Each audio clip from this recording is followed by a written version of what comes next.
Asalaamu calaykum waraxmatullaahi wabarakaatuh. Bismillaahi raxmaani raxiim. Daawadayaal mar kale waxaad kusoo dhawaataan channelkeena Teacher Okash Online Academy. Waxaynu qaadan doonaa cashar ciwaankiisu yahay Questions with Answers, su'aalo oo la socda jawaabo oo general ah ama guud ahaan.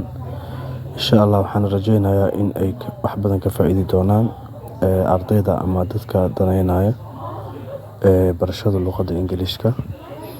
gaar ahaan waxaan diiradda saari doonaa maanta ereyga what are you, maxaad tahay adiga. What did you do, maxaad samaysay adiga.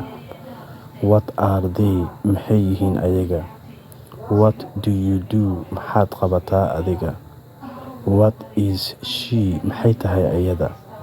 What are you listening, maxaad dhegeysanaysaa adiga ama maxaad dhegeysanaysaa adiga. What will you do, maxaad samayn doontaa adiga. What happened here, maxaa ka dhacay halkan. What did you hear, maxaad maqashay adiga. Hagaag daawadayaal, aad baad u mahadsantihiin. Waxaan filayaa inaad fahamtiin sharaxaadda af Soomaali asagoo ku sharxana waa kaasaa meeshaas uu ku qoran yahay. Fadlan daawade ama daawadayaal waxaan ka codsanaynaa haddii aad ku cusub tahay channelkeena Teacher Okash Online Academy inaad subscribe noo taabato, aad nagu soo biirto si ay kuu soo gaaraan muuqaalada dambe aan soo dhigi doono. Waxaan sidoo kale meesha ka marnayn inaad like-ta noo saarto si muuqaaladeena ay u gaaraan meelo fogfog.